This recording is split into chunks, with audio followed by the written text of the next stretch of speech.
भाव धंधे की तो पूरी वाट लग गई है। सही कहा भाव, साला खाने के वांदे बोले, पता नहीं क्या हो रहा है। भाव ये देख, कोई बड़ी मछली फंसी है भाव। हाँ ला ला, खींच खींच थामा थामा।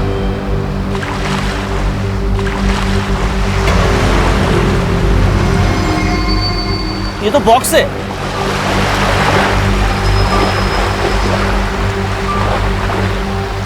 लगता है कोई माल होगा। चल चल उठा के देखते, निकाल, बाहर निकाल।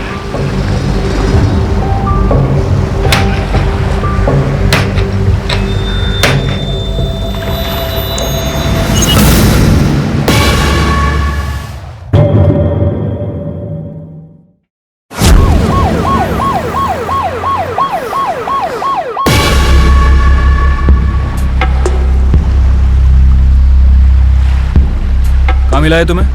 वहाँ पानी में। साहब हम मच्छी पकड़ने के लिए गए थे, हमें कुछ नहीं पता इसके बारे में। हमने कुछ नहीं किया साहब, जैसे हमने बक्सा देखा सीधा आपको फोन कर दिया साहब। सच बोल रहे हो दोनों? जी साहब। जी साहब, सच बोल रहे हैं। काम ले, बॉडी को पोस्टमार्टम के लिए भेजो। जी सर।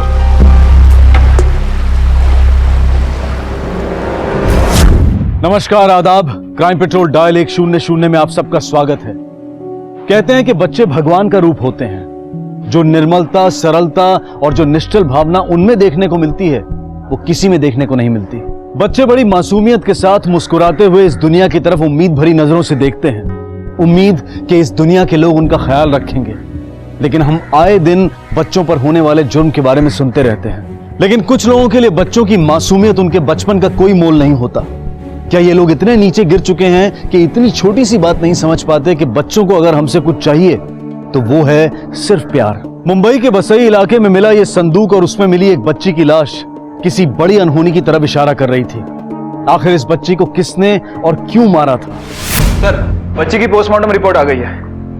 सर, रिपोर्ट के हिसाब से बच्ची की उम्र 5 से 6 साल के आसपास है और बॉडी को पानी में फेंके हुए 6 से 7 दिन बीत चुके हैं। इसी वजह से बॉडी काफी फूल चुकी है। सर ये देखिए, सर बॉडी के गले पे मार्क्स मिले हैं। सर इसका मतलब पहले उसका गला दबाया गया, उसके बाद उसे पानी में फेंका गया।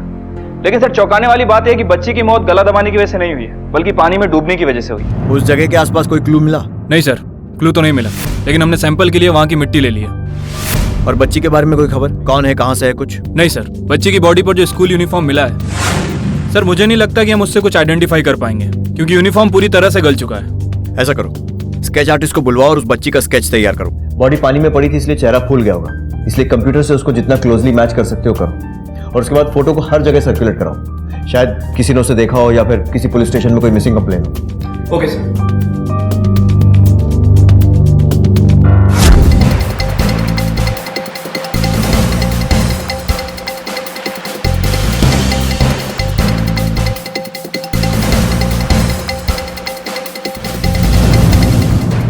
Excuse me. हाँ साहब। इस बच्ची को जानते हैं? अरे ये बच्ची, इसे क्या हुआ? जानते हो इसे? हाँ साहब, इस बच्ची के साथ में और एक बच्ची आती थी और इन दोनों के साथ में एक औरत भी आती थी यहाँ पे सामान खरीदने के लिए। अच्छा, वो औरत या बच्ची, उनके बारे में कुछ पता है आपको? वो तो नहीं पता। शक्ल तो याद होगी? हाँ, शक्ल याद है थोड़ी सी। स्केच बनवा सकते हो? हाँ, बनवा सकता हूँ। सर, बहुत ढूंढने के बाद एक दुकानदार ने उस बच्ची को पहचान लिया है। सर वो बच्ची एक और औरत के साथ उस दुकान पर आया करती थी। ये रहा उसका स्केच। सर हो सकता है कि ये उन दोनों बच्चियों की मां हो।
नहीं गौरी,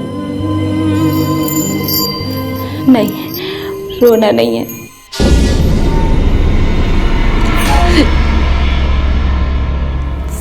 सजा, मुझे सजा मिल रही है।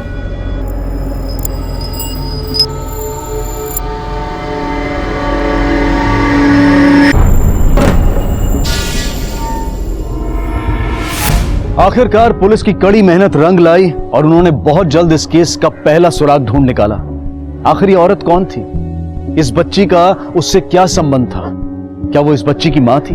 आखिर उसे इस तरह से किसी ने क्यों कैद करके रखा था और क्यों वो अपने आप को दी जाने वाली सजा को सही बता रही थी? दुकानदार ने पुलिस को बताया था कि उसने इस औरत के साथ 2 बच्चियां देखी थी, जिनमें से एक की लाश मिल चुकी थी। तो दूसरी बच्ची कौन थी और इस वक्त कहां थी? पुलिस ने इस महिला को ढूंढना शुरू किया और साथ ही जिस खाड़ी में बच्ची की लाश मिली थी उसके आसपास भी खोज जारी रखी गई। पुलिस को इस केस में बहुत जल्द एक और ऐसा झटका मिलने वाला था जिसके बारे में उन्होंने सोचा भी नहीं था।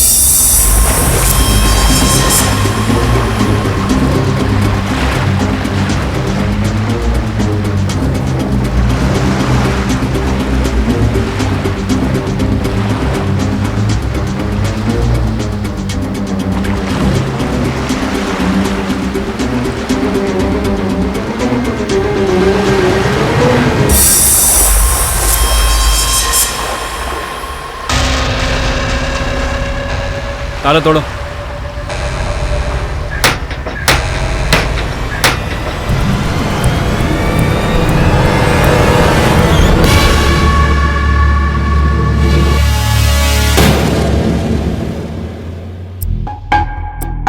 सर सर बॉडी देखकर लगता है कि इस बच्ची की एज पहले वाली बच्ची से ज्यादा है। डीएनए टेस्ट करवाओ दोनों पर फौरन। सर ऑलरेडी प्रोसेस में है।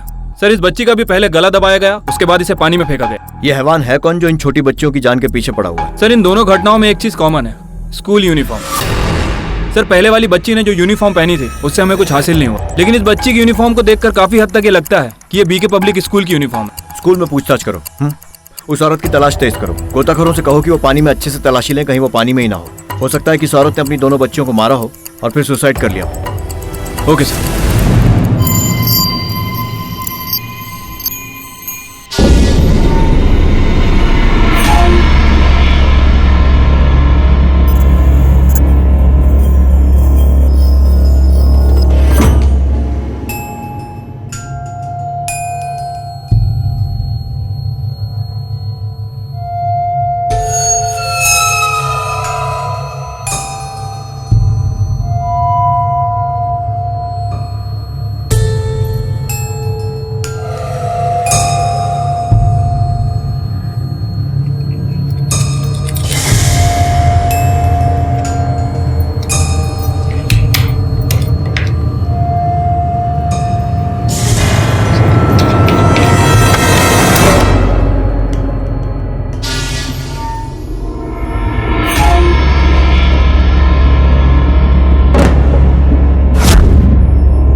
इस यूनिफॉर्म और इन बच्चियों के बारे में कुछ जानती हैं? ये स्कूल यूनिफॉर्म तो हमारे ही स्कूल की है सर। ये बच्चियां हमारे स्कूल की स्टूडेंट नहीं है। आपके स्कूल से कोई बच्ची मिसिंग तो नहीं है? हमारे स्कूल से कोई बच्ची मिसिंग नहीं है और हमारे पास ऐसी कोई कंप्लेन नहीं है। हमें आपके स्कूल का डेटाबेस चेक करना है। श्योर सर, मैं क्लर्क को बोल देती हूँ, वो आपको सारा डाटा प्रोवाइड कर देगा। Okay okay. सर वो दोनों ही बच्चियां उस स्कूल की नहीं है। अगर दोनों बच्चियां बीके स्कूल की नहीं है तो फिर उनके पास ये यूनिफॉर्म कहाँ से आई? कहीं ऐसा तो नहीं कि कातिल ने हमें गुमराह करने के लिए उन्हें वो यूनिफॉर्म पहना दिया? स्कूल में पता करो। सर आनंदनगर मोहल्ले से एक कंप्लेंट है। लोगों का कहना है कि एक घर से उन्हें बदबू आ रही है।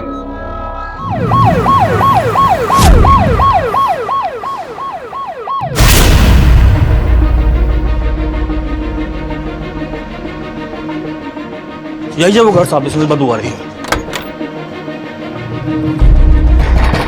ओ ये अंदर काम ले, दरवाजा तोड़।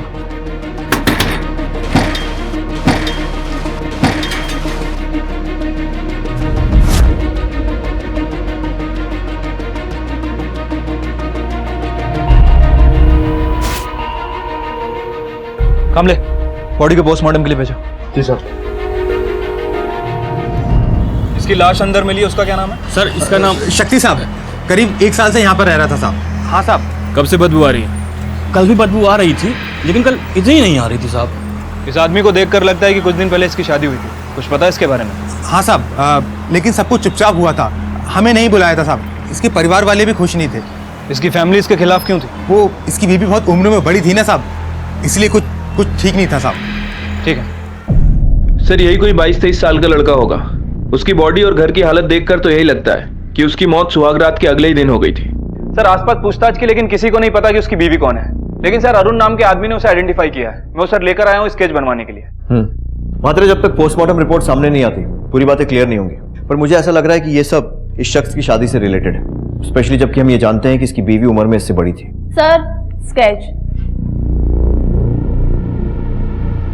इन दोनों के साथ में एक औरत भी आती थी यहाँ पे। स्केच बनवा सकते हो? हाँ बनवा सकता हूँ सर, ये दोनों स्केच तो मैच करते हैं।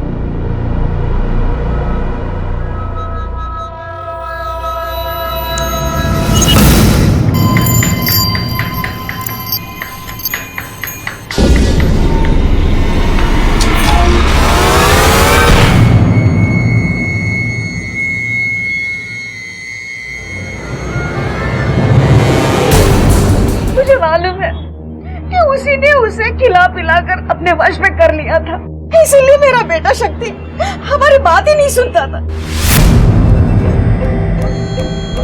रुक जाओ शक्ति, ये क्या पागलपन है? ये मैं क्या सुन रही हूँ? अपनी उम्र से ज्यादा बड़ी लड़की से तुम शादी कर रहे हो? अरे माँ, वो अच्छी लड़की है, मुझसे जानता हूँ। अरे लड़की नहीं, औरत है वो। तुम्हारे से पहले 3 शादी कर चुकी है और अब 4थी शादी तुम्हारे साथ करी है। कल को तुम्हें छोड़कर अगर किसी और के साथ शादी कर ली तो उसने? माँ आप हटो, मैं उससे ही शादी करूंगा। अरे उसी ने मार डाला है मेरे बेटे को। भाई को अंदर लेके जाओ। माँ आप अंदर जाइए। क्या यही है वो औरत? जी। और कुछ बता सकते हो उसके बारे में? मैं बस इतना जानता हूँ कि इसका नाम गौरी है और जिस बिल्डिंग में मेरे भाई के बॉस रहते हैं वहीं पे ये झाड़ू पोछे का काम करती थी। शक्ति वहाँ काम के लिए जाता था तो वहीं इन दोनों की मुलाकात हुई थी।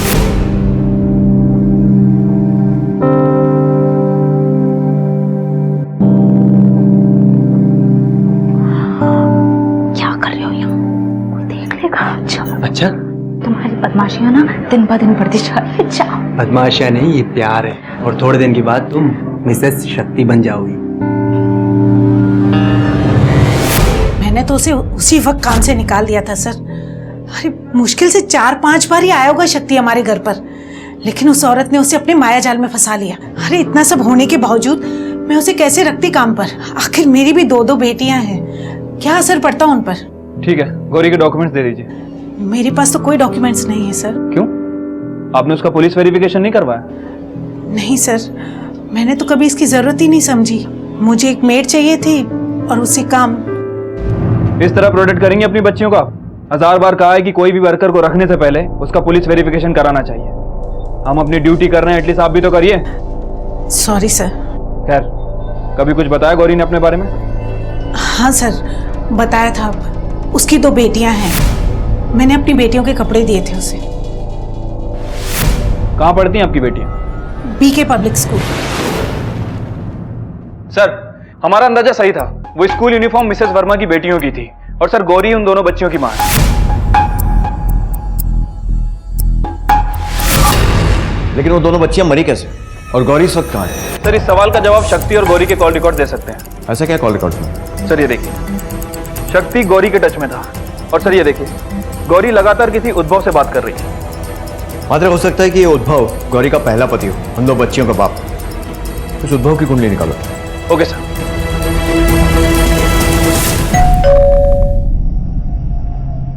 उद्भव मिश्रा। सुनिए। हाँ? पुलिस आई। गौरी से क्या रिश्ता है तुम्हारा? तुम थोड़ा पानी लेके आओ। साहब वो पहली बीवी थी मेरी 2 बच्चियां उसी से हैं। लेकिन हुआ क्या साहब? गौरी इस वक्त गायब है और हमें उसकी तलाश है। घर में बच्चों की कोई फोटो नहीं है? क्यों? दरअसल गौरी बहुत गलत किस्म की महिला थी। मुझे तो शक था कि वो बच्चियां मेरी हैं भी कि नहीं है, लेकिन अब इन सबसे बहुत ऊपर उठ चुका हूं सर। मैं बहुत खुश हूं ममता के साथ। तुझे ऐसा क्यों लगा कि गौरी तेरे साथ बेवफाई कर रही थी? एक कारण हो तो बताओ ना। इस तरह कोई मर्द अपने बीवी बच्चों को नहीं छोड़ता। उसे हर वक्त मर्दों की संगत की जरूरत पड़ती थी। मेरे बाद भी उसने दो शादियां की। अभी हाल फिलहाल में पता चला फिर एक शादी की। उसका फोन भी आया था मुझे। मैं बच्चों को अपने पास नहीं रखने वाला। वो तुम्हारे ही बच्चे हैं, और फिर मैं कुछ दिनों के लिए तो कह रही हूँ, कुछ वक्त बाद आकर मैं उन्हें खुद ले जाऊंगी। तू हर 2 महीने पे शादी करती रहे और मैं यहाँ बैठ के बच्चों को झेलूं? अरे तू तो हर 2 महीने पे पति का जुगाड़ कर लेती है ना, बच्चों को संभालने वाले का भी जुगाड़ कर ले। और तेरे लिए वैसे भी ये सब कहाँ मुश्किल है, रख रहा हूँ। क्यों? बच्चों को बाप की जरूरत नहीं थी? शायद तुम्हारी दोनों बच्चियां मर गई हैं। मार दिया? क्या कह रहे हैं साहब? कहीं ऐसा तो नहीं ना कि पीछा छुड़ाने के चक्कर में तूने ही उन्हें मार दिया? अरे साहब ये क्या कह रहे हैं आप? वो जब बच्चों को लेकर मेरे पास आई ही नहीं तो मैं ये कैसे कर सकता हूँ?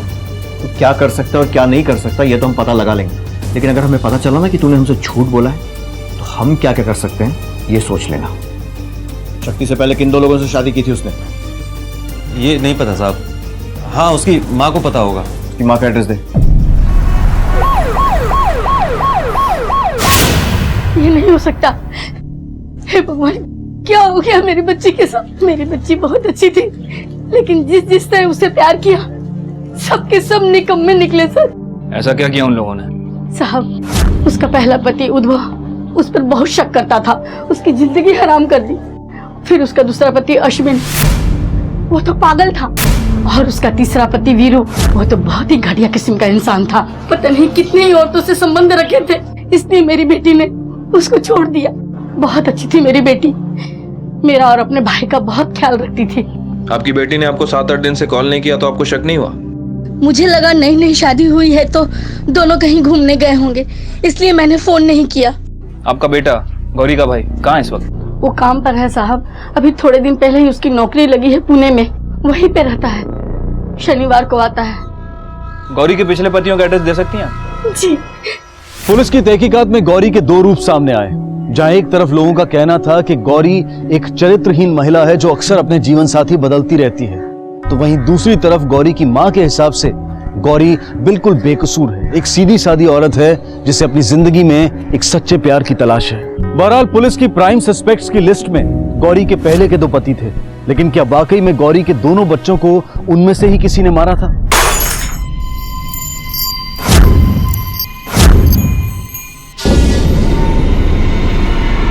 पहले सजा मिलेगी, फिर मिलेगा खाना। चलो अब अच्छे बच्चे की तरह घुटनों के बल आ जाओ मेरे पास।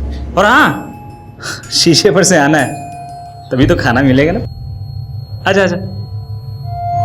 जब तक तुम अपने पापों की सजा भुगतती रहोगी तब तक तुम्हें खाना मिलेगा, जिंदगी मिलेगी, और उसके बाद तो तेरा सारा हिसाब किताब वो ऊपर वाला ही करेगा।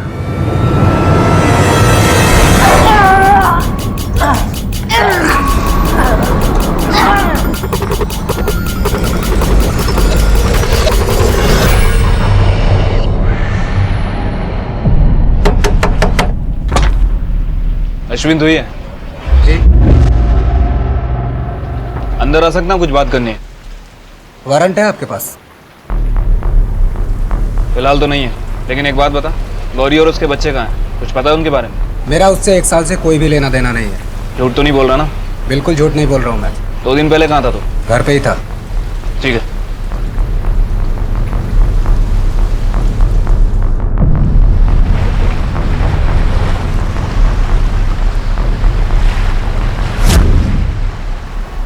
क्या बात कर रहे हो साहब? बच्चों को? बहुत बुरा लगा ये सब सुनकर, लेकिन सिर्फ बच्चों के लिए। हाँ साहब, वो गौरी अगर मर भी जाती ना तो कोई दुख नहीं होता मुझे। जिस तरीके से वो मर्दों के लिए भूखी थी ना, ये सब तो होना ही था। शायद माँ के किए की सजा उन मासूम बच्चों को मिली। कहीं ऐसा तो नहीं कि इसी वजह से तूने बच्चों को मार दिया और अब नाटक कर रहा है?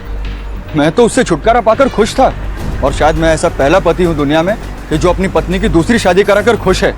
सर मुझे तो उस शक्ति के लिए बहुत बुरा लग रहा है। हमें तेरे गैरेज की तलाशी लेनी है। ले लीजिए। काम ले। आइए साहब।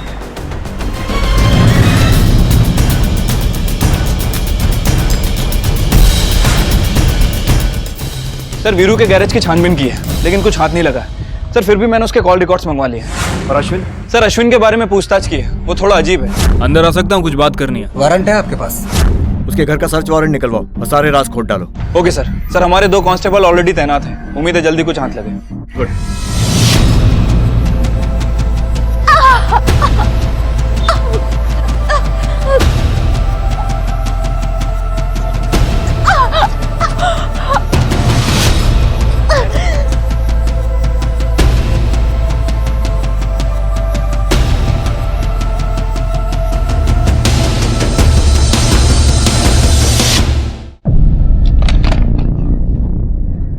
सर अभी अभी उस गौरी को तुकाराम ने स्पॉट किया है। गुड, गाड़ी निकालो और तुकाराम को बोलो उस पर नजर रखे। ठीक है सर। इनकी बॉडी पे कई सारे घाव हैं। लगता है जैसे इन्हें टॉर्चर किया गया है, हालांकि इनको सेक्सुअल असॉल्ट नहीं है।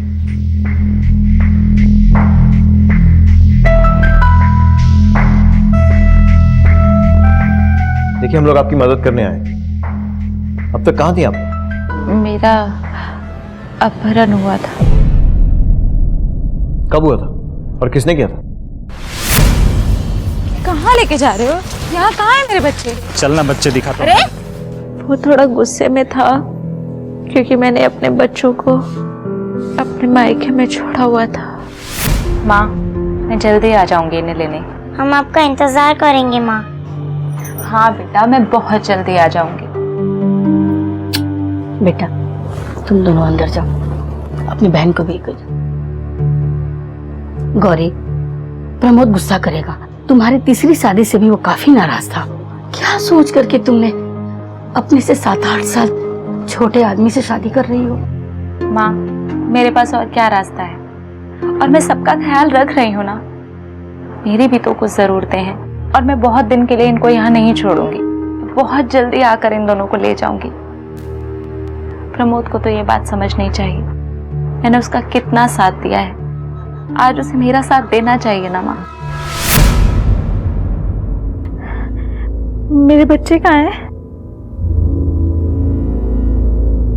देखिए आपकी दोनों बच्चियां और आपका हस्बैंड शक्ति इस दुनिया में नहीं। मेरे बच्चे! शक्ति!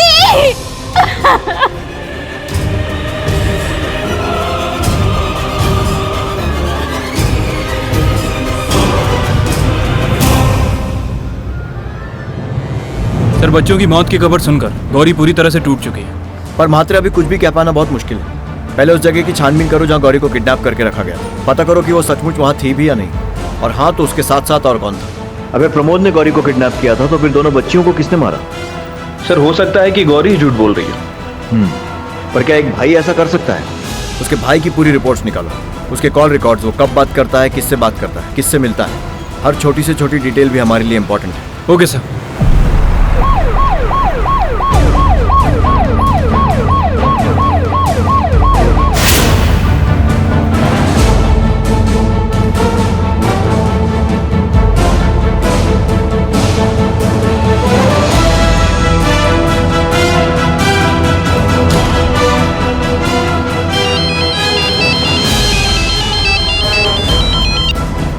हेलो, क्या वो भी वही है?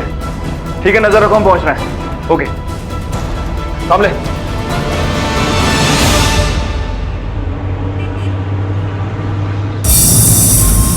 प्रमोद चल चलो। साहब मेरे बेटे को क्यों जा रही है? उसने सब बता दिया इसके बारे में। चल। इसने कुछ भी नहीं किया था। दीदी झूठ बोली, मैं था ही नहीं वहां पर। मेरी बेटी पागल हो गई है। सच सच बता, तूने दोनों बच्चियों और शक्ति को क्यों मारा? साहब मैं अपनी बहन के साथ ऐसा क्यों करूंगा? हमारे पास कांच के टुकड़े हैं जिसमें खून है। पहले ना हम डीएनए टेस्ट करवाएंगे और जैसे रिपोर्ट मिलेगी ना उसके बाद तेरे ऊपर लाठी, डंडा, बेल्ट सब टेस्ट करेंगे। बोल बोल मात्रे, रिपोर्ट आने तक इसके आदर सत्कार में कोई कमी मत रखना, और मेरे जाने के बाद अगर कुछ बोलना चाहे ना तो भी रुकना मत। चल बोल। सब बताता हूँ सब बोलता हूँ सब बताता हूँ सब।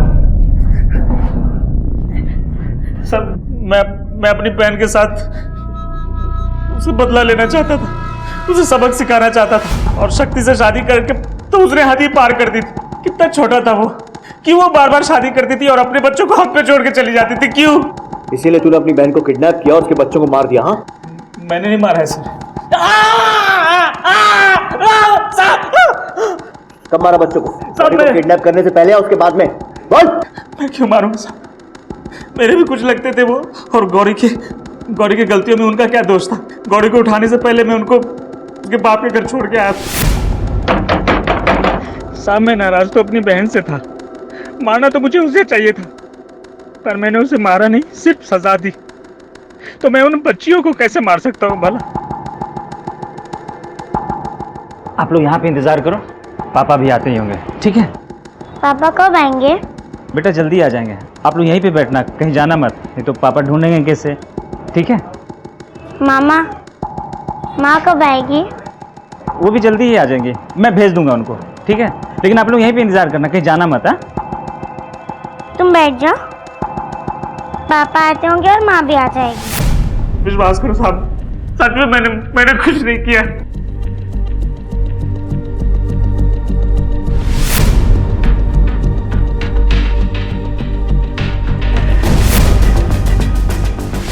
साहब मुझे कुछ नहीं पता, बस मैं इतना जानता हूं कि बच्चे मेरे घर के बाहर नहीं थे। ये कौन है? सर ये मेरी सास है, थोड़े दिन तक हम लोग के साथ रहने आई हैं। सुनो ममता, तुमने देखा था बच्चों को? नहीं, आप तो जानते हैं ना मैं कैसी हूँ। अगर वो यहाँ आए होते तो क्या मैं उन्हें अंदर नहीं लेती? सुनो साहब, ये मुझे हमेशा कहती रहती है कि जाओ और बच्चों से मिलो। उनकी माँ में खराबी थी, बच्चों की क्या गलती है? सुन, ये शराफत का नाटक किसी और के सामने जाकर करना। इतने साल की नौकरी में हजारों ऐसे नाटक देख चुका हूं मैं। सच तो यह है कि तू उन बच्चों को चाहता ही नहीं था, और जब तूने उन्हें अपने घर के बाहर देखा तो गुस्से में आकर बुरी तरह उन्हें मार डाला। सर बच्चे मेरे घर के बाहर नहीं थे, विश्वास करिए मेरा। आप किसकी बात में विश्वास कर रहे हैं? प्रमोद की? अरे जिसने अपनी सगी बहन के साथ ऐसा किया हो, बच्चों के साथ क्यों ना करेगा? अरे ये भी हो सकता है कि बच्चों को मारने के बाद वो अपनी बहन को मारने जा रहा हो, लेकिन वो अपनी जान बचाकर निकल गई होगी कहीं। सर मैं ऐसा आदमी नहीं हूं। मात्र उद्धव और प्रमोद दोनों के पास मोटिव है इस मर्डर। उद्धव का कहना है कि प्रमोद ने किया होगा, लेकिन मुझे लगता है कि हो सकता है कि वो हमें गुमराह कर रहा हो और शायद उसी ने ये खून किया हो। ऊपर से शक्ति का भी केस है, उसका भी खून हुआ है। पता ये लगाना है कि ये सारे मर्डर्स गौरी से रिलेटेड हैं या फिर उसका खुद का भी कुछ इन्वॉल्वमेंट है। प्रमोद बच्चों के साथ था और फिर उसने गौरी का किडनैप किया था। हो सकता है कि उसके पहले वो गौरी के घर गया हो और शक्ति को भी उसी ने मारा हो सकता है सर। सर ट्रायंगुलेशन रिकॉर्ड और फॉरेंसिक रिपोर्ट जल्दी आ जाएगी, उम्मीद है कुछ क्लू मिले। हेलो, ठीक है, वेरी गुड सर। अश्विन के घर का सर्च वारंट मिल चुका है। सर्च वारंट चाहिए था ना तुझे, ये ले। आपको कुछ नहीं मिलने वाला है साहब, टाइम खराब कर रहे हो आप अपना।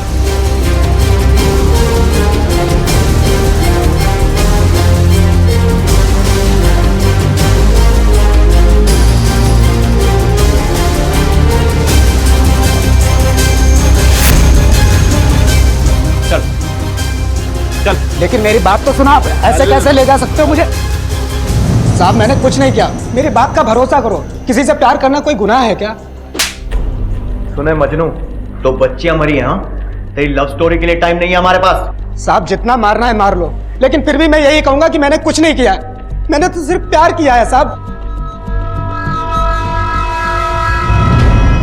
सर आपके निकलने के बाद अश्विन को बहुत तोड़ा, लेकिन सर कुछ बोलने के लिए तैयार नहीं है। सर मुझे नहीं लगता कि उसने कुछ किया होगा। सर काफी अजीब आदमी है, अक्सर घर पे ही रहता है, फोन पर भी किसी से बात नहीं करता है। घर में तलाशी भी ली लेकिन कुछ हाथ नहीं लगा। सर केस काफी कॉम्प्लिकेटेड होता जा रहा है। शक्ति के घर और आसपास तलाशी लो, पड़ोसियों से भी पूछताछ करो। जहां पर शक्ति और गौरी की शादी हुई थी वहां भी पूछताछ करो, कुछ तो जरूर हाथ लगेगा। मात्र इस अंधी गली में रोशनी की किरण कहीं तो मिलेगी। Okay sir.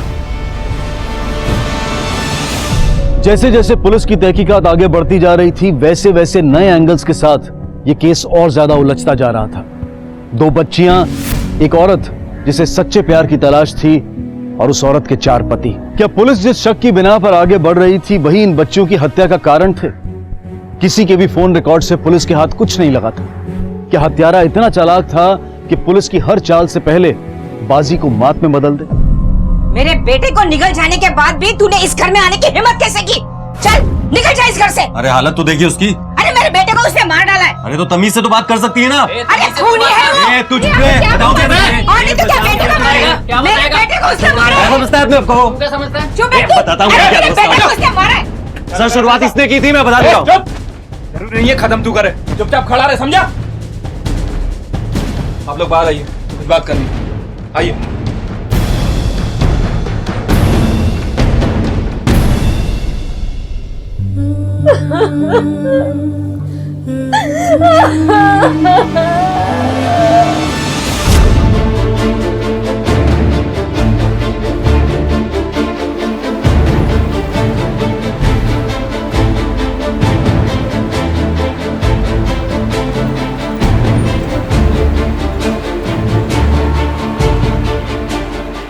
भाई साहब, इन दोनों में से किसी को जानते हैं? हाँ साहब, जिस दिन इनकी शादी हुई थी और ये जिस दिन मंदिर से शादी करके लौट रहे थे, कोई इन्हें छुपकर देख रहा था।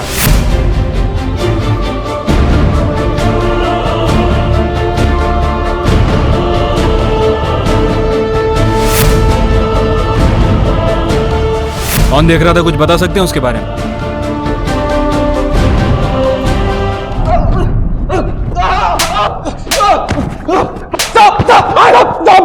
मैंने कुछ नहीं किया साहब। मुझे क्यों मार रहे हो साहब? क्योंकि तूने हमसे झूठ बोला कि गौरी को छोड़ने के बाद तू बहुत खुश था, तो फिर उसका पीछा क्यों कर रहा था? साहब, हर दूसरे मर्द पे उसका दिल आ जाता था और बहुत जल्दी ऊब भी जाता था।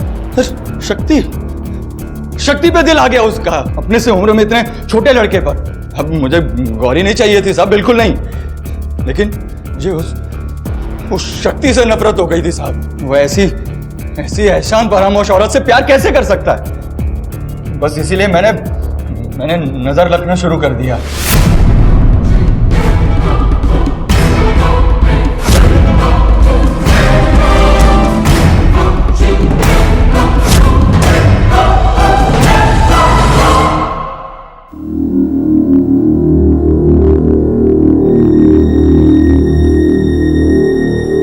कहाँ जा रही हो?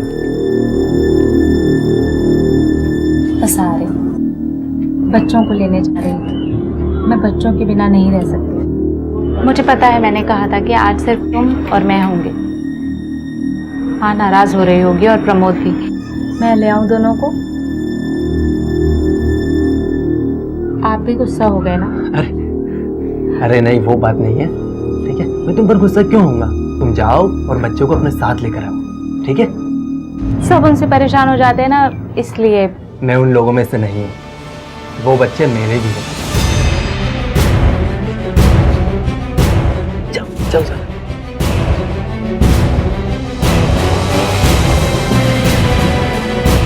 मुझे वो अकेला मिल गया तो मुझे उससे बात करने का मौका मिला। तुम ये क्या कर रहे हो? और ये सब क्या है? तुम्हें एक बात बताने आया हूँ। मैं तो उस बेवकूफ को समझाना चाह रहा था साहब, लेकिन उसने मेरी बात ही नहीं मानी। उल्टा मेरे साथ लड़ने लगा, झगड़ने लगा। मैंने उसे मार दिया साहब।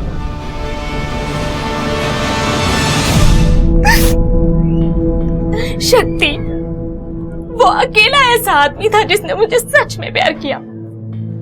मेरा भाई सही कहता था। शक्ति जैसा भला आदमी मेरी वजह से मर गया और मेरे बच्चे भी मेरी वजह से मर गए। उन अपराधियों के लिए आप अपने आप को क्यों दोषी ठहरा रहे हैं? अच्छा, आपको किसी पर शक है? मतलब आपके पिछले पतियों में से कोई जो बच्चों को मार सकता हो? मुझे नहीं पता। आखिरकार शक्ति की हत्या के राज पर से पर्दा उठ चुका था। पुलिस अब यह पता करने में जुटी थी कि आखिर गौरी की दोनों बेटियों को किसने मारा और क्यों मारा। इस सब के बीच पुलिस को फोरेंसिक टीम से एक ऐसी मेजर लीड मिली जिसने इस केस की दिशा और दशा दोनों को बदल दिया। आखिरकार इस केस की सारी परतें खुल चुकी थी, लेकिन जुर्म की यह दास्तां हमारी आत्मा को झकझोर देती है।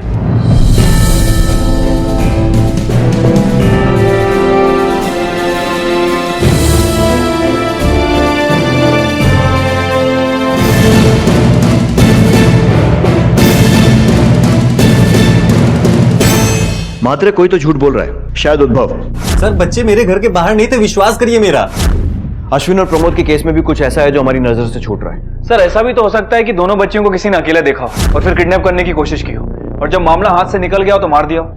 लेकिन सर्कमस्टेंशियल एविडेंस इस थ्योरी के खिलाफ है। अगर किसी ने उन्हें बेचने के लिए या फिर किसी और कारण के लिए किडनैप किया होता तो इतनी जल्दी हार नहीं मानता ना। ये पर्सनल एंगल है। इस केस को शुरू से सर से पांव तक खंगालते हैं। पहले खाड़ी में बच्चे की लाश मिलती, उसके बाद बड़ी बच्ची की लाश मिलती। पता चलता है कि ये दोनों बहनें हैं और बाद में पता चलता है कि ये गौरी की बेटियां हैं। हाँ सर, ये दोनों बेटियां उद्भव की हैं। इसके बाद गौरी ने 3 शादियां की, अश्विन से, वीरू से और शक्ति से। और शादी के अगले ही दिन इसका मर्डर हो जाता है जो वीरू ने किया था। और यह है गौरी का भाई प्रमोद, जिसने गौरी को किडनैप किया था। और सब इस बात से मना कर रहे हैं कि बच्चियों को मारा है। प्रमोद ने बोला कि उसने दोनों को उद्भव के घर छोड़ा था, लेकिन वो कह रहा है कि घर पर लड़कियां पहुंची ही नहीं। 100% दोनों में से कोई एक तो झूठ बोल रहा है।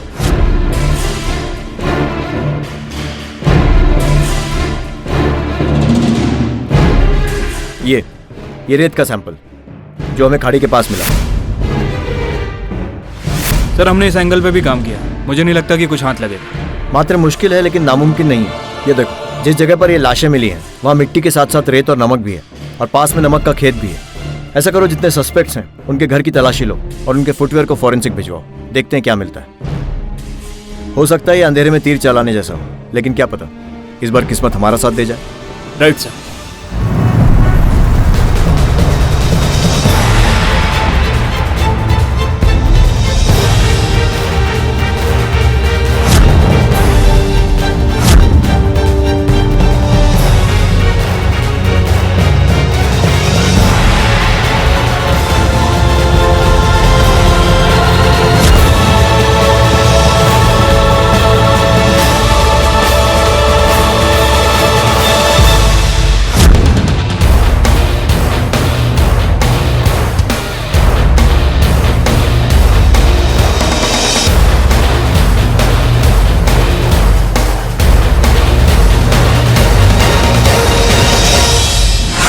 सर फॉरेंसिक टेस्ट में एक स्लीपर पे लगी मिट्टी क्राइम सीन पर मिली मिट्टी से मैच कर गई है।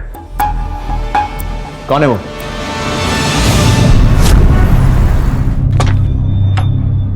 आप लोगों को कितने बार बताऊं, मैंने कुछ नहीं किया है। क्यों बार बार मुझे परेशान कर रहे हैं आप लोग? आप लोग मुझ पे शक कर रहे हैं।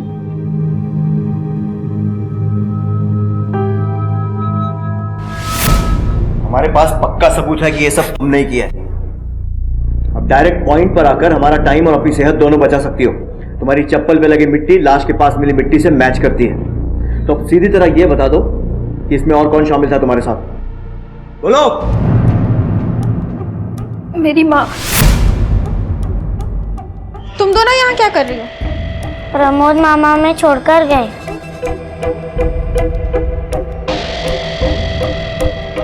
चलो ऊपर।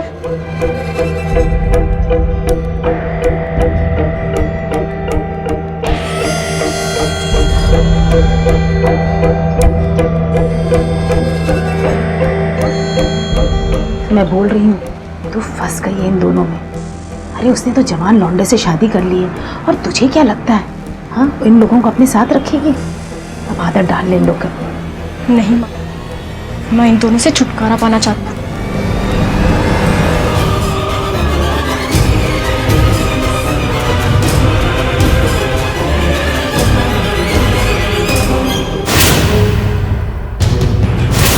और फिर मौका देखकर उन दोनों लाशों को खाड़ी में बहा दिया। गौरी हमेशा से अपने बच्चों के साथ रहना चाहती थी और शक्ति की भी यही मर्जी थी, और उस रात वो उन दोनों को लेने ही आने वाली थी। अगर तुमने ये सब नहीं किया होता तो एक माँ अपने 2 मासूम बच्चों को नहीं खोती। एक औरत होकर भी आप लोग एक माँ को नहीं समझ पाई। ये सब जो तुमने किया है ना, उसके लिए हर सजा कम है।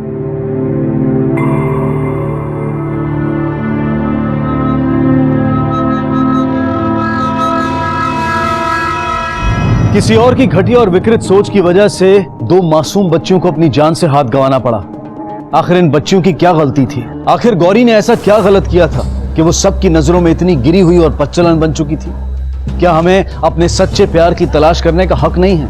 उसके साथ जीने का हक नहीं है? क्या पति पत्नी का रिश्ता औरत के लिए बेड़ियों का रिश्ता होता है, जहां वो चाहे या ना चाहे वो आजादी की कल्पना भी नहीं कर सकती? क्या बिगाड़ा था मेरे दोनों बच्चों ने तुम्हारा? क्यों मार दिया?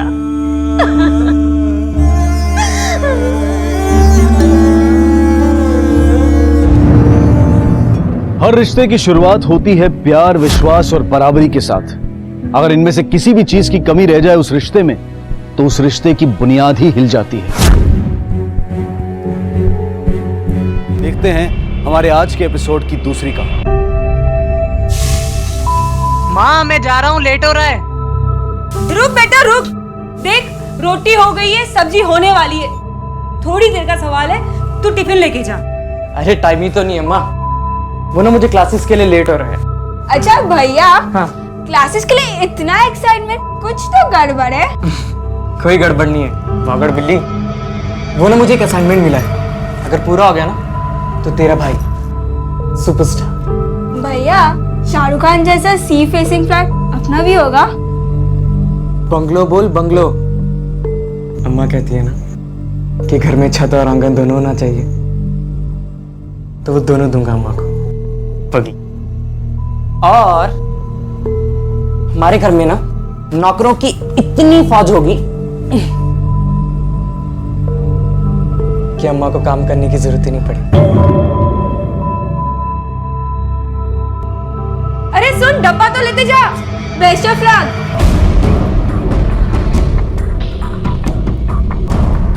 हाँ हेलो सचिन, हाँ मुझे ना 1 घंटे में पुराने किले के वहां पे मिल, देरी नहीं है? हाँ ठीक है।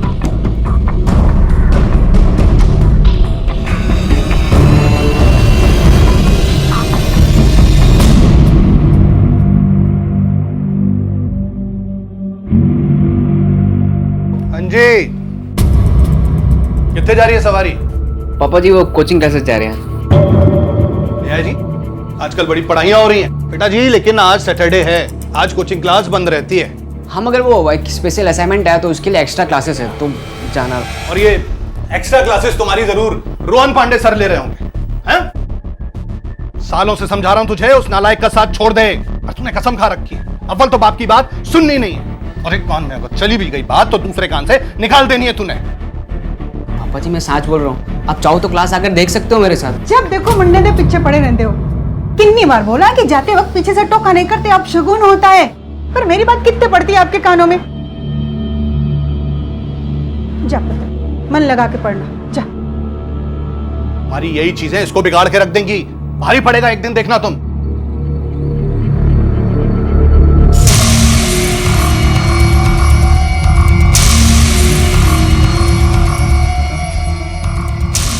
रोहन अब तू बता तेरा प्लान क्या है? अब तो पूरे किले में आ गए हम लोग। चलो ये बता, तुझे मुझ पे भरोसा है? भरोसा नहीं होता ना, इन्हें सालों से जो पापा जी कह रहे हैं ना, भरोसा मत कर रोहन पे। कब का साथ छोड़ दिया होता तेना मैंने। देख तुझे ना मेरी मदद करनी पड़ेगी, देख संभल के।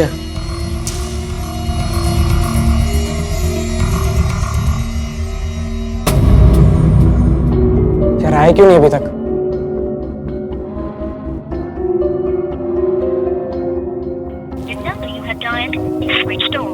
फोन भी स्विच ऑफ आ रहा है। देख रोहन, मुझे लगता है तेरा प्लान बहुत गड़बड़ है यार, और सुन पकड़े गए ना तो बैंड छोड़, पूरी ऑर्केस्ट्रा बज जानी है यार। अबे फट्टू की तरह बात मत कर। प्लान बहुत सिंपल है, बस तू मेरा साथ दे, बाकी सब कुछ ठीक हो जाए। यार अब तक तो आ जाने चाहिए, लेकिन आए क्यों नहीं अभी तक? मैंने कहा था टाइम पे आना, फिर भी। देख रोहन, मुझे लगता है उन्होंने प्लान चेंज कर दिया होगा भाई। हो सकता है तुझे बेवकूफ बना रहे होंगे वो लोग। तू मेरी बात मान, तू चल यहाँ से, तू चल, वरना ऐसे थोड़ी ना होता यार। अरे ऐसे कैसे बेवकूफ बनाया होगा यार? प्रॉमिस किया था मुझे, बकायदा पूछ के मैंने कंफर्म भी किया था। अब वापस मुड़ने का सवाल ही पैदा नहीं होता। नमस्कार, आदाब। क्राइम पेट्रोल डायल 100 में आप सबका स्वागत है। कहते हैं कि इंसान कमजोरियों का पुतला होता है। ये बात भले ही अतिशयोक्ति हो, लेकिन इस बात में कोई शक नहीं है कि कमजोरियां हम सभी में होती हैं। यहाँ सवाल ये उठता है कि आखिर कमजोरी होती क्या है? अगर मोटे तौर पर कहा जाए तो हर वो चीज जिसे हम शिद्दत से चाहते हैं हमारी कमजोरी बन जाती है, और अगर उस चाहत के पूरा होने की जरा सी भी उम्मीद दिखाई देती है तो हम अपने व्यक्तित्व को, यहाँ तक कि अपनी सोच समझ को भी पूरी तरह से भुला बैठते हैं। और यही वो मौका होता है जब हमें कोई भी बड़ी आसानी से नुकसान पहुंचा सकता है, अपने किसी जायज या नाजायज फायदे के लिए हमारा इस्तेमाल कर सकता है। ऐसा ही कुछ हुआ था मुंबई में रहने वाले दो नवयुवकों सचिन खन्ना और रोहन पांडे के साथ। उनके सपने उनकी कमजोरी थे, जिनका फायदा उठाकर उनका इस्तेमाल किया गया, और फिर जो हुआ वो किसी की भी सोच से परे था।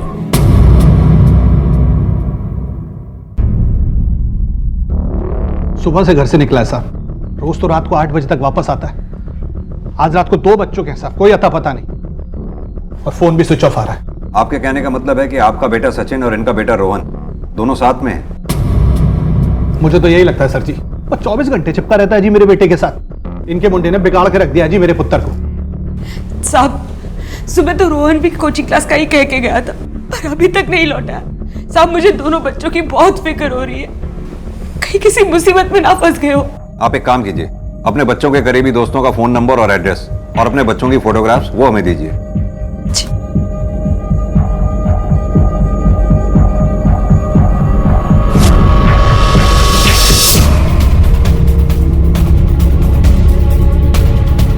हेलो कंट्रोल रूम, दहीसर की खाड़ी के पास 2 बॉडीज मिली हैं।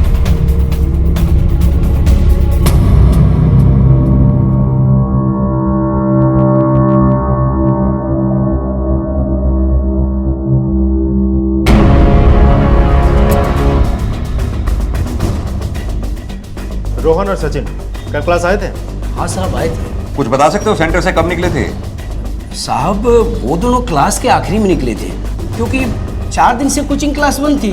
क्यों? वो क्या है ना साहब कि शिल्पा मैडम इस कोचिंग सेंटर की मालकिन है और वहीं बच्चों को पढ़ाती हैं। उनके पिताजी हॉस्पिटल में भर्ती हैं, इसलिए उन्होंने छुट्टी कर रखी थी। साहब उन दोनों में कल किसी बात पे लड़ाई हुई थी। कैसी लड़ाई? वो तो पता नहीं साहब, पर रोहन आगे गुस्से में जा रहा था और पीछे पीछे सचिन उसको मनाने के लिए जा रहा था। अरे सुन तो यार रोहन मेरी बात तो सुन। रोहन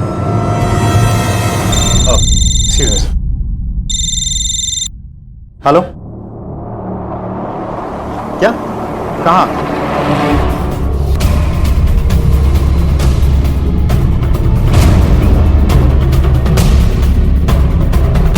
सर ये तो रोहन पांडे और सचिन खन्ना की बॉडी है। सर ये देखिए, सर पे गहरी चोट लगी है, मतलब मौत चोट लगने की वजह से हुई है। और ये देखिए बॉडी को घसीटने के निशान भी है। राजन, बॉडीज को पोस्टमार्टम के लिए भेजो, इनकी फैमिलीज को भी इन्फॉर्म कर दो। आसपास पता करो किसी ने कुछ देखा है क्या?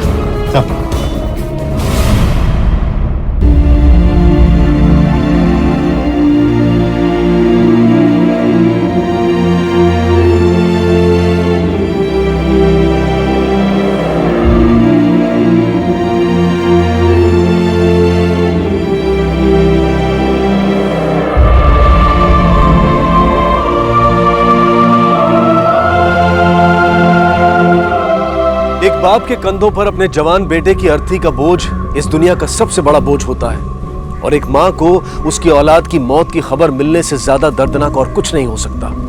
और इन दोनों परिवारों के साथ यही हुआ था। कोई नहीं जानता था कि महज 17 साल की उम्र में इन बच्चों से ऐसी कौन सी गलती हुई थी जिसकी उन्हें सजा मिली थी।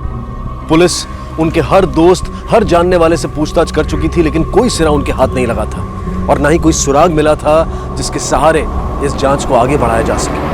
बहुत पक्की दोस्ती थी दोनों की सर, पूरे कॉलेज में फेमस थी उनकी दोस्ती। रोहन और सचिन एक दूसरे के लिए कुछ भी कर सकते थे। रोहन को एक्टिंग का बहुत शौक था सर, वो कॉलेज प्लेस में ऐसे हीरो पार्टिसिपेट करता था और कहता था कि एक दिन वो शाहरुख खान से भी बड़ा स्टार बनेगा। ये रोहन और सचिन दोनों ने अपने घरों में किसी स्पेशल असाइनमेंट में बिजी होने की बात कही थी, क्या बता सकते हो स्पेशल असाइनमेंट के बारे में? नहीं सर, ऐसा कोई असाइनमेंट नहीं था।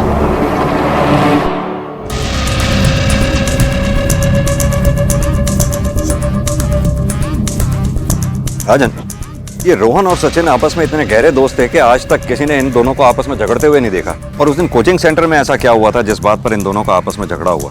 और ये लोग जो खास असाइनमेंट की बात कर रहे हैं जिस पर रोहन काम कर रहा था, वो असाइनमेंट क्या है? सर दोनों लड़कों के कॉल डिटेल्स आ गई। लगभग सभी कॉल्स अपने दोस्तों को और रिश्तेदारों को किए गए थे। इनमें से सिर्फ एक नंबर है जो उनके पहचान वालों में से नहीं है। ये नंबर। किसका नंबर है? किसी रघु नाम के शख्स का। पता करो ये रघु कौन है। सर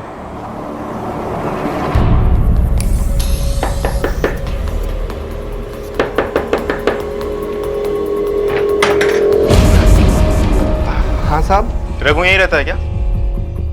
हाँ, वो अंदर सो रहे, मैं बुला के लाता हूँ।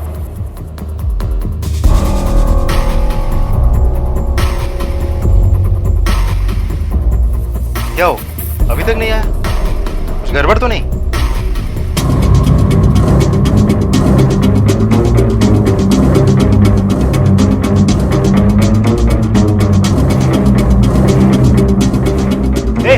उठाओ इसे। कौन है तू? मेरा नाम जय साहब। बंदे को भाग गया, तुम दोनों संभालो इसे।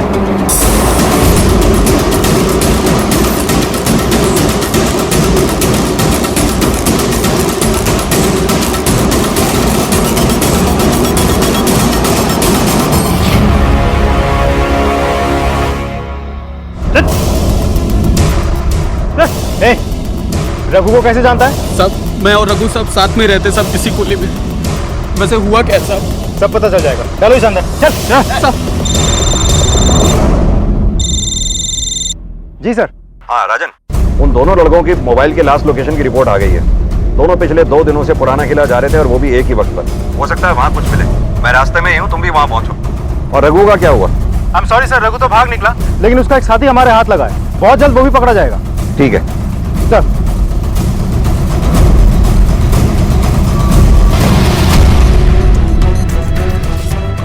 सर आपको वाकई लगता है कि हमें यहाँ से कुछ मिलेगा? ऐसा भी तो हो सकता है कि वो लोग बस यहाँ टाइम पास के लिए आए होंगे। राजन, ये जगह उनके घर और कोचिंग इंस्टीट्यूट से बहुत दूर है, और वैसे भी इस उम्र के लड़के मॉल में जाना ज्यादा पसंद करते हैं, ऐसे खंडरों में नहीं। जब तक कि कोई खास वजह ना हो, एक काम करो, आसपास का एरिया अच्छी तरह से छान मारो, देखो कुछ मिलता है क्या। सर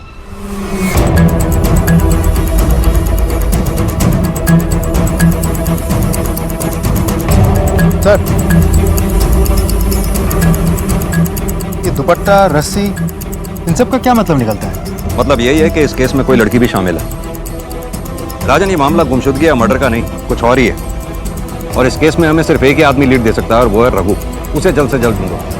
उसके कॉल रिकॉर्ड्स निकलवाओ, हो सकता है उसके कॉल रिकॉर्ड से ही हमें कोई नया नाम मिले। तूने रघु ने मिलकर सचिन और रोहन को क्यों मारा? साहब आप लोग क्या बोल रहे हैं साहब? मेरे को कुछ समझ में नहीं आ रहा साहब। साहब मेरे को तो ये भी नहीं मालूम आप जिनके नाम ले रहे हैं वो लोग कौन है। साहब रघु के मुंह से भी मैंने कभी उसके बारे में नहीं सुना, तो मैं उन्हें क्यों मारूंगा साहब? और मेरा रघु तो ऐसा करने के बारे में सोच भी नहीं सकता साहब। मतलब रघु ऐसा नहीं कर सकता है साहब। बात को गोल गोल मत घुमा, सीधी तरह से बता रघु से क्या रिश्ता है तेरा? मेरा बॉयफ्रेंड है साहब वो।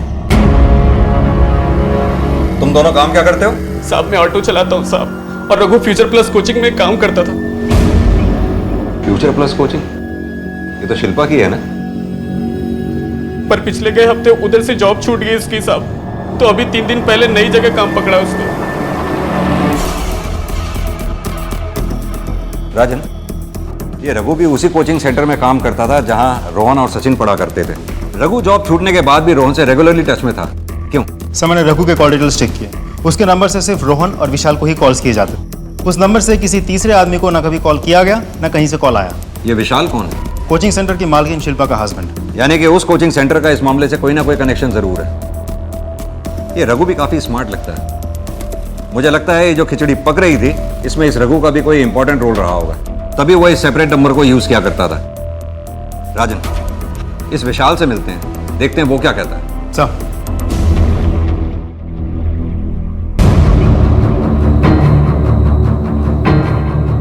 जी आप लोग? हमें लगा था अब तक तो आपको पता चल ही गया होगा कि आपके कोचिंग सेंटर के 2 स्टूडेंट रोहन और सचिन दोनों का परसों रात मर्डर हो गया।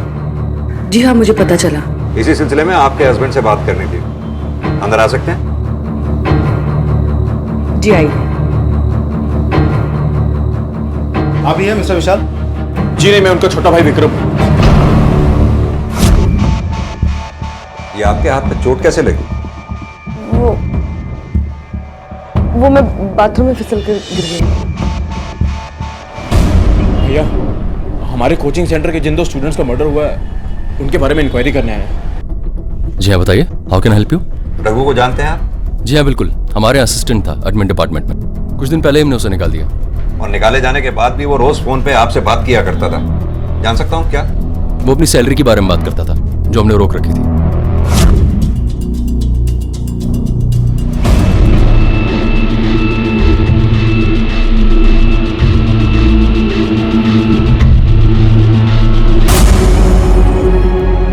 नहीं करेगा? नहीं सर, नहीं सर, क्या क्या? आपके और आपकी वाइफ के अलावा कोई और भी जानता है इस बारे में? सिर्फ सचिन जानता था, जिसने मुझे इन्फॉर्मेशन दी थी रघु के पेपर लीक करने के बारे में। सचिन ने? लगता है पुलिस वालों को हम पर शक हो गया। शक हो गया तो होने दो ना, उनकी ड्यूटी है। खाली शक होने से कुछ साबित नहीं होता। लेकिन हम ये सब कब तक छुपाएंगे? जब तक छुपाने की जरूरत पड़ेगी तब तक। और तुम ये कैसे और कब तक सोचना बंद करो, समझी? और अपना दिमाग ठीक रखो और अपनी शक्ल ठीक रखो, ऐसे जैसे कुछ नहीं हुआ है। सब सही है, क्योंकि अगर किसी भी तरह से सच सामने आया तो तुम कहीं, ठीक है? जहां तक मैं समझ रहा हूं कहानी कुछ ऐसी, रोहन कॉन्स्टेंटली रघु के टच में था, तो हो सकता है कि रोहन ने ही रघु को पेपर लीक करने के लिए कहा हो। रोहन के कहने पर रघु पेपर लीक करने पहुंचता है, लेकिन सचिन के कहने पर वो पकड़ा जाता है। फिर इस बात को लेकर सचिन और रोहन के बीच झगड़ा होता है, बहस होती है। इस बात का बदला लेने के लिए रघु सचिन को मार देता है। नहीं राजन, अगर रघु को ऐसा करना होता तो फिर वो रोहन को नहीं मारता। इसके अलावा उस किले से हमें दुपट्टा और रस्सी बरामद हुए, जो इस केस में कहीं फिट ही नहीं बैठते। आई डोंट नो व्हाई ये शिल्पा और उसके हस्बैंड से भी सही वाइब्स नहीं मिल रही है मुझे। लगता है जरूर कुछ छुपा रहे हैं ये हमसे। ये शिल्पा को कल सुबह थाने बुलाओ, अकेले। सब साहब, हमारे बच्चों के कातिल का कुछ पता चला?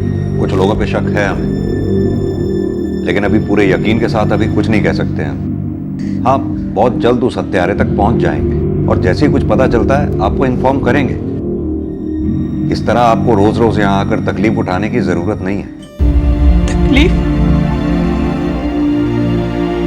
अपने जवान बेटे की लाश देखी है मैंने, और इस दुनिया में और तकलीफ देने वाला बच्चा ही क्या है। 5 साल का था जब उसके पिताजी चल बसे, तभी से मैंने अकेले उसे और उसकी बहन को पाल पोस के बड़ा किया। वो हमेशा कहा करता था कि अम्मा तू चिंता ना कर, मैं बहुत ही जल्दी तेरा बोझ कम कर दूंगी। लेकिन ऐसे मेरा बोझ कम करने वाला था, ये तो मैंने कभी नहीं सोचा था साहब, कभी नहीं सोचा।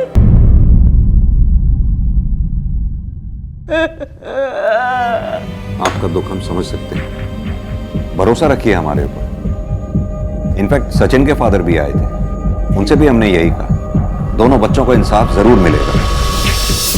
हाँ जादव बोलो। रघु का फोन अभी थोड़ी देर पहले ही ऑन हुआ है सर, मैंने जीपीएस के लोकेशन का मैसेज भेजा है आपको। ओके, गुड जॉब जादव, गाड़ी घाट को बदलो। रोहन और सचिन दोनों आपके स्टूडेंट्स थे, जाहिर सी बात है आप उन दोनों को जानती भी होंगी।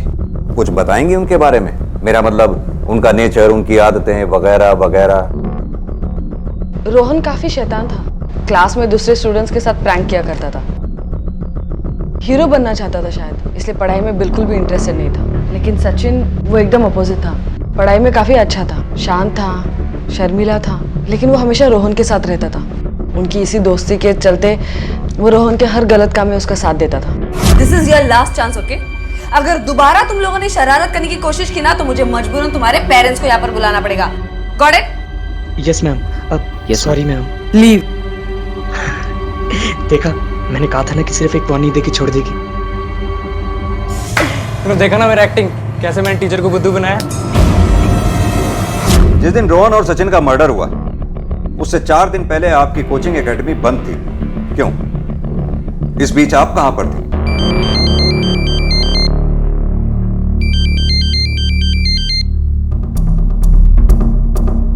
सब मैं अपने पेरेंट्स के घर पर थी, क्योंकि मेरे डैड हॉस्पिटल में है और इसलिए कोचिंग सेंटर भी बंद था।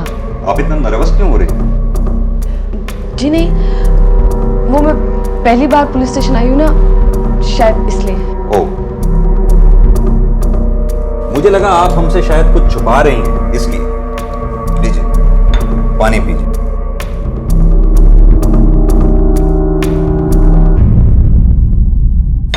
वैसे जिस दिन मर्डर हुआ उस वक्त एग्जैक्टली आप कहां पर थी? अपने घर में, मायके में या हॉस्पिटल में? आप ये सब मुझसे क्यों पूछ रहे हैं? क्या आपको लग रहा है कि ये सब मैंने आपसे जितना पूछा जाए उतना ही जवाब दीजिए। मैं हॉस्पिटल में थी। क्या है माँ? मैं बार बार फोन कट कर रही हूँ तो आपको समझना चाहिए ना कि मैं अभी बात नहीं कर सकती। हाँ, मैं आपको फोन करती हूँ। हाँ माँ, मैं दवाई लेकर आ जाऊंगी। नहीं माँ, विशाल को पता नहीं चलना चाहिए कि मैं डॉक्टर का इलाज करवा रही हूँ। माँ, मैं बाद में बात करती हूँ। सॉरी सर, मुझे जाना होगा। मेरे डैड हॉस्पिटल में है और मुझे दवाई लेकर जाना है।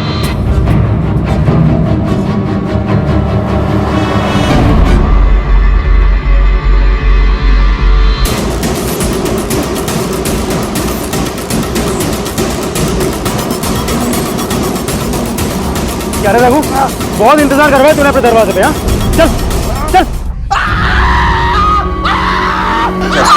अब शुरू कर, बता क्यों मारा उन दोनों लड़कों को? साहब, मैंने किसी को नहीं मारा साहब, मैं सच बोल रहा हूँ, मैंने किसी को नहीं मारा। आप लोग क्या करें, मुझे कुछ समझ में नहीं आ रहा। कुछ नहीं पता तुझे, तू भागा क्यों था? भागा क्यों था? वो साहब, मैंने विशाल साहब की कोचिंग क्लास में पेपर लीक करने की कोशिश की थी। मुझे लगा उसके चक्कर में आप लोग मुझे पकड़ने आए, इसलिए भागा था। और वो जो दो लड़के, मुझे तो पता भी नहीं था कि उनका खून हो गया। साहब, मैंने कुछ नहीं किया। और जिस नंबर की आप लोग बात कर रहे हैं ना, वो नंबर मेरा नहीं है साहब। आप लोग को जरूर से कोई गलतफहमी हुई है। झूठ मत बोल, वो नंबर तेरा ही है, तेरे ही नाम पर इशू हुआ है वो नंबर। नहीं साहब, मुझे कुछ नहीं पता, वो नंबर मेरा नहीं है साहब। राजन साहब, जिस दुकान से वो नंबर इशू हुआ है पता करो वहां पर। ये देखिए सर, पूरे डॉक्यूमेंट्स लेने के बाद ही मैंने सिम कार्ड दिया था उस लड़के को। लड़के को? हाँ सर, जिसका ये डॉक्यूमेंट्स है वो खुद नहीं आए थे।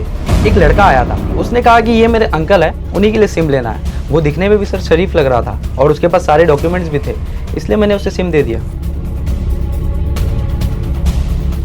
ये फोटो देखो जरा, ये था? नहीं सर, ये नहीं था। ये लड़का था? हाँ सर, यही था जिसे मैंने सिम दिया था। केस की फाइल हेडक्वार्टर में भेज दो। सर, रघु सही कह रहा है, वो रोहन ही है जिसने रघु के नाम पर नया सिम लिया था।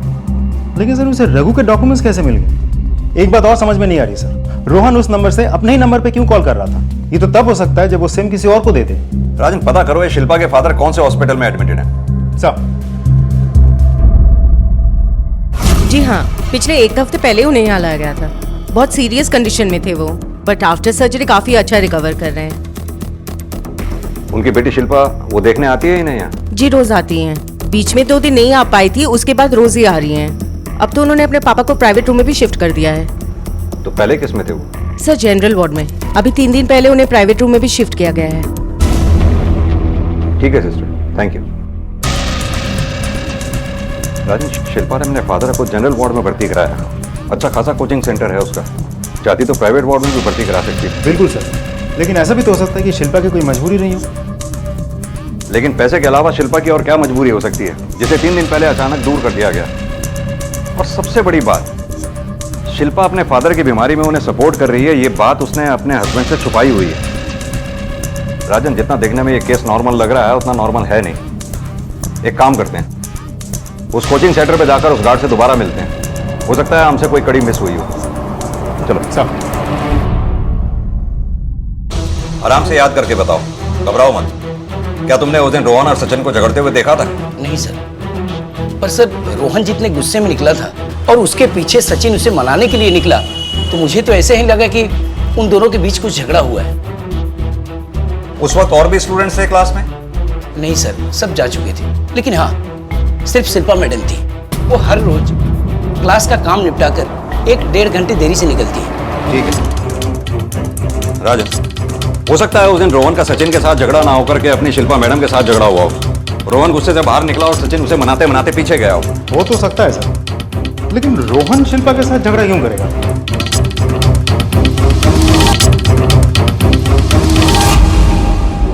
क्या हुआ सर?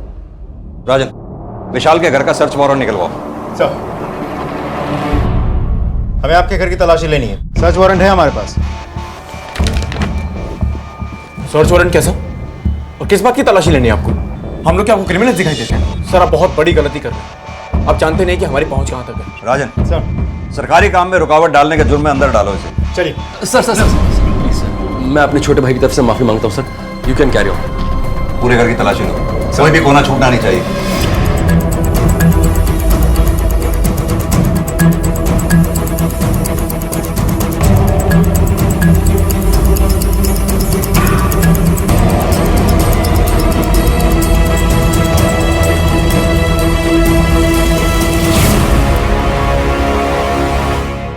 सर, ये मिला अंदर से।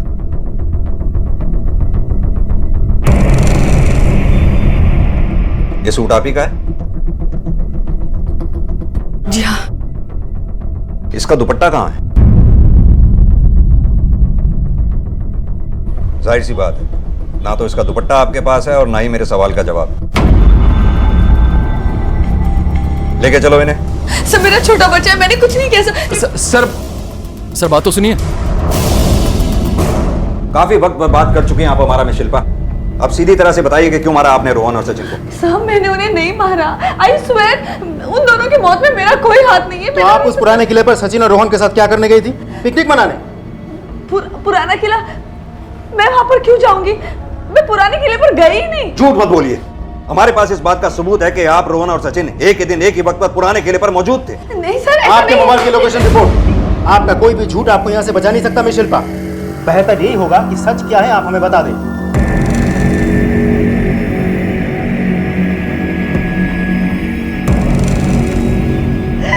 मुझसे बहुत बड़ी गलती हो गई सर, बहुत बड़ी गलती हो गई। लेकिन मैंने ये जानबूझ के नहीं किया सर, मैंने मजबूरी में किया। मैंने उन दोनों को नहीं मारा सर, मैं सच कह रही हूँ, मैंने उनको नहीं मारा। तो फिर किस गलती की बात कर रही हैं आप? क्या किया आपने? मैंने अपनी खुद की किडनैपिंग करवाई। What? खुद की किडनैपिंग? जी हाँ, और इस काम के लिए मैंने रोहन को तैयार किया। मैं जानती हूँ कि तुम्हें पढ़ाई में जरा भी इंटरेस्ट नहीं है, तो तुम अपनी मॉम डैड की मेहनत की कमाई क्यों वेस्ट कर रहे हो? मेरे पापा नहीं है मैम, सिर्फ मम्मी है, और उनकी मेहनत मैं बिल्कुल भी वेस्ट नहीं करना चाहता। मैम मुझे ना पढ़ाई में बिल्कुल भी इंटरेस्ट नहीं है, लेकिन इसका मतलब ये नहीं है कि मैं किसी भी लायक नहीं हूँ, और ये मैं बात एक दिन प्रूव भी कर दूँगा। कैसे? फिल्मों में हीरो बन के?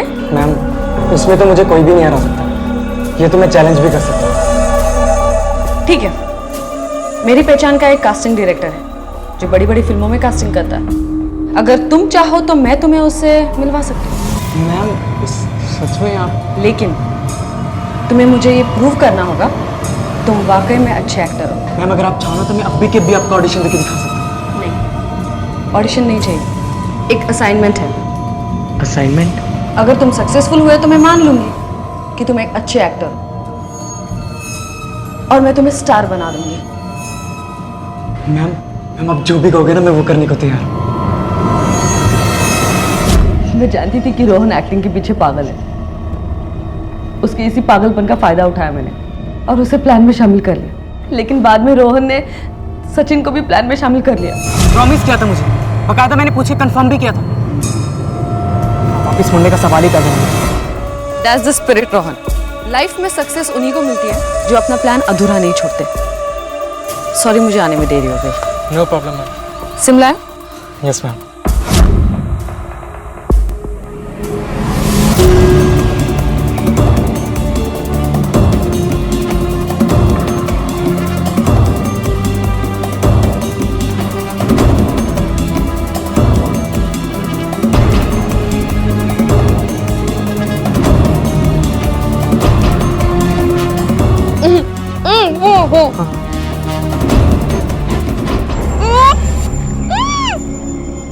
Done ma'am.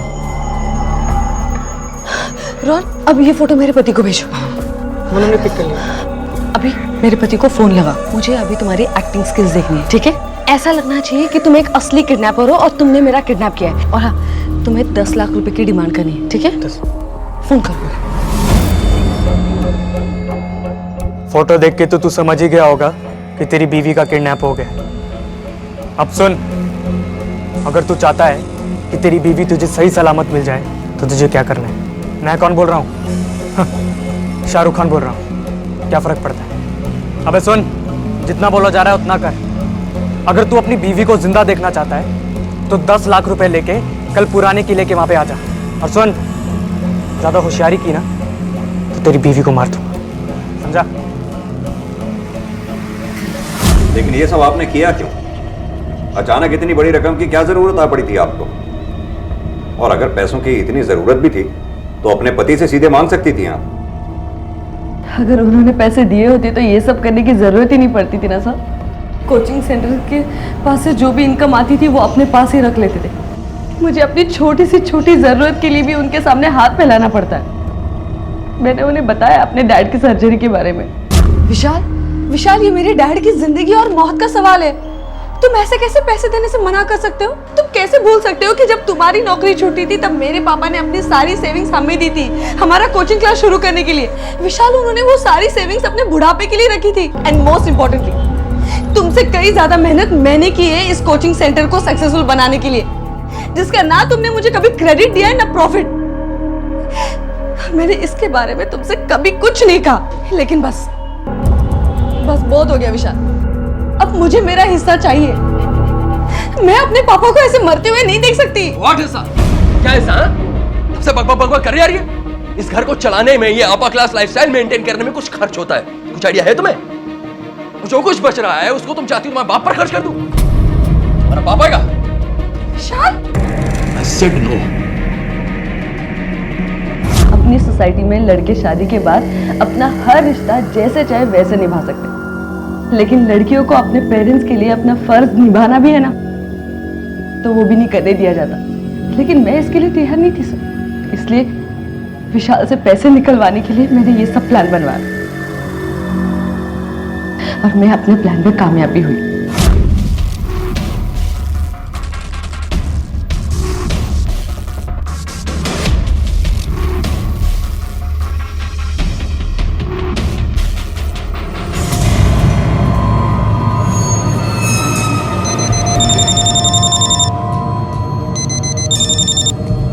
हेलो। अच्छा सुन, पैसे जो तेरे पास हैं वो झाड़ के पास रख दे। लेकिन मैं तुम पे भरोसा कैसे करूं कि मेरी बीवी तुम्हारे पास है? हेलो विशाल, विशाल, इन लोगों ने मुझे किडनैप कर लिया। प्लीज मुझे, विशाल। यकीन हुआ तुझे? अब सुन, चुपचाप पैसे झाड़ के पास रख और निकल जा। शाम तक तेरी बीवी तुझे मिल जाएगी। चल निकल।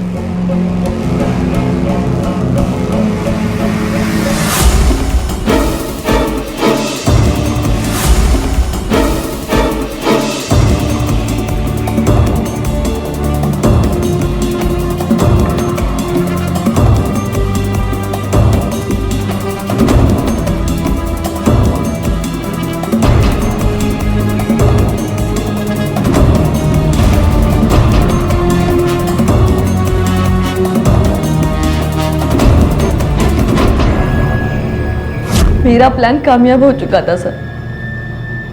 मैंने वो पैसे अपनी मॉम को दिए डैड की सर्जरी के लिए। जिस दिन मैंने डैड को जनरल रूम से प्राइवेट रूम में शिफ्ट करवाया ना सर, उस दिन मुझे लगा कि मेरी सारी प्रॉब्लम सॉर्ट आउट हो गई, लेकिन मैं गलत थी। असल में तो मैं अपनी जिंदगी के सबसे बड़ी प्रॉब्लम में फंस गई थी। न जाने कैसे सचिन और रोहन की मौत हो गई। मैं आपसे सच कह रही हूँ सर, मैंने उन दोनों को नहीं मारा। आप अभी भी झूठ बोल रही हैं। नहीं सर, मैं सच कह रही हूँ। जिस दिन रोहन और सचिन का मर्डर हुआ वो लोग आपस में नहीं झगड़े थे, बल्कि उनका झगड़ा आपसे हुआ था। जी सर, मैं मानती हूँ कि थोड़ी कहा सुनी हुई थी, स्पेशली रोहन से। लास्ट 2 दिन से उस कास्टिंग डायरेक्टर से मिलाने के लिए गोली दे रही है मैम आप। चक्कर क्या है? चक्कर? रोहन, मैंने तुमसे कहा ना कि टाइम लगेगा। वो कास्टिंग डायरेक्टर इंडिया में नहीं है, अब्रॉड में। झूठ बोल रही है मैम आप। आपने यूज किया है ना दोनों को अपना मतलब निकलवाने के लिए। ऐसी बात नहीं है रोहन। मैम आपने मेरे को बेवकूफ बना के बिल्कुल भी अच्छा नहीं किया। अब आप देखना मैं क्या करता हूँ। रोहन, रोहन, रोहन! वो आखिरी बार था जब मैंने सचिन और रोहन को देखा था। उसके बाद उनके साथ क्या हुआ मुझे कोई आइडिया नहीं है सर। आपकी इस प्लानिंग के बाद क्या आपके पति को पता था कि आप उनसे पैसे निकलवाने के लिए उनके साथ इस तरह का खेल खेल रही हैं? शिल्पा ने अपना जुर्म कबूल कर लिया था। उसने ये मान लिया था कि उसने रोहन और सचिन का इस्तेमाल करके अपनी फेक किडनैपिंग प्लान की थी, लेकिन उनके कत्ल से किसी भी तरह का संबंध होने से वो लगातार इनकार कर रही थी। पुलिस ने शिल्पा के बयान की जांच की और पाया कि वो सच बोल रही थी, पर इसी के साथ पुलिस की जांच एक डेड एंड पर पहुंच चुकी थी। अगर शिल्पा ने कत्ल नहीं किए थे तो फिर किसने किए थे? काफी सोच विचार के बाद जांच दल इस नतीजे पर पहुंचा कि इन हत्याओं का कोई ना कोई संबंध इस फेक किडनैपिंग से जरूर था। बहुत संभावना थी कि शिल्पा, सचिन और रोहन के अलावा कोई और भी था जिसे इस कारगुजारी की खबर लग चुकी थी और शायद इसी का बदला लेने के लिए उस शख्स ने ही इन हत्याओं को अंजाम दिया था। अगर पुलिस की यह थ्योरी सही थी तो सिर्फ एक इंसान था जो इस दायरे में फिट बैठता था और वो था शिल्पा का पति विशाल। तुम्हें पता चल चुका था कि तुम्हारी बीवी ने तुम्हें बेवकूफ बनाया। बेवकूफ बनने की फ्रस्ट्रेशन, 10 लाख रुपए का नुकसान तुमसे बर्दाश्त नहीं हो रहा था। अपनी बीवी को तो तुम मार नहीं सकते थे, इसीलिए तुमने रोहन और सचिन का खून किया। नहीं सर, ये सच नहीं है। मुझे सब कुछ पहले से पता लग गया था और मुझे बहुत गुस्सा भी आया था। तुम्हें इस प्लान के बारे में पता कैसे चला? बोलो। मेरे भाई विक्रम के थ्रू। विक्रम, जो अभी तक हमें दर्शक लग रहा था, हो सकता है वो शिल्पा के किडनैपिंग प्लान के बारे में जानता हो। इस खेल का खिलाड़ी वही हो। यानी कि सचिन और रोहन का मर्डर, लेकिन उसके साथ तो इन दोनों का कोई डायरेक्ट कनेक्शन था भी नहीं।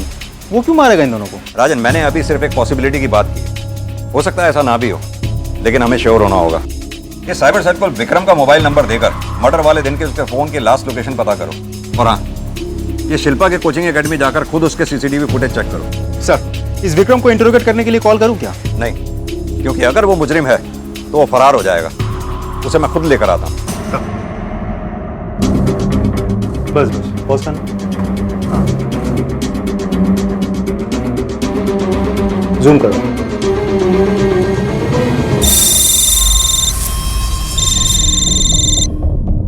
हेलो, हमने उसके फोन की लोकेशन की हिस्ट्री ट्रेस की है सर। पता चला है कि मर्डर के वक्त वो उसी गार्डन वाली लोकेशन पर था जहां उन लड़कों की बॉडीज मिली हैं। Good job Jadav.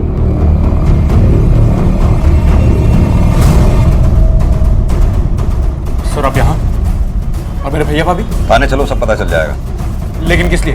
पूछताछ करनी है। लेके चलो। लेकिन मैंने क्या किया सर? चले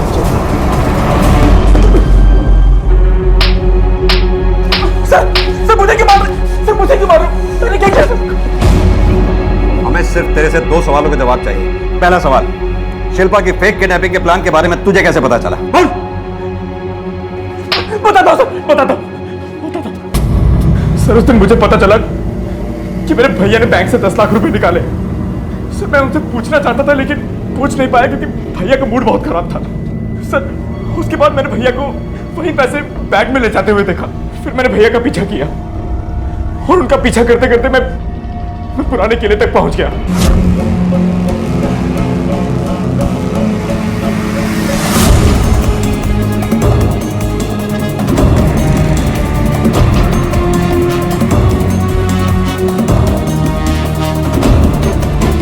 सर उसके बाद मैंने घर जाके भैया को सब कुछ बता दिया।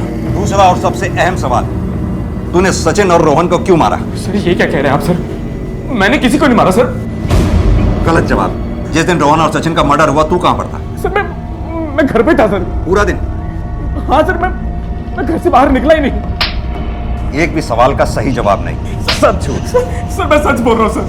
मैं पूरा दिन घर पे था सर, मैं घर से बाहर निकला ही नहीं। और सर मैंने किसी को नहीं मारा। सर आप पे जरूर कोई गलत फहमी हुई है। गलत फहमी? हाँ पाटिल,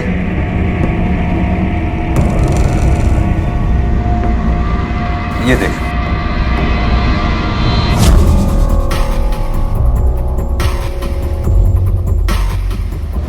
ये तेरे ही कोचिंग सेंटर की सीसीटीवी फुटेज है। जिस दिन रोहन और सचिन का मर्डर हुआ तूने ये उनके साथ, तो फिर कौन है? हाँ याद आ गया सर। उस दिन मैं सिर्फ 5-10 मिनट के लिए भैया को मिलने गया था, लेकिन सर इससे ये कहां साबित होता है कि उन दोनों का मर्डर मैंने किया है? सबूत चाहिए? ये तेरे मोबाइल की लोकेशन रिपोर्ट जो साफ साफ बताती है जिस वक्त, जिस जगह, जिस दिन रोहन और सचिन का मर्डर हुआ उस वक्त, उस जगह, उस दिन तू भी वहां मौजूद। और कोई सबूत चाहिए तुझे? हाँ सर, मैंने ही मारा उन दोनों को।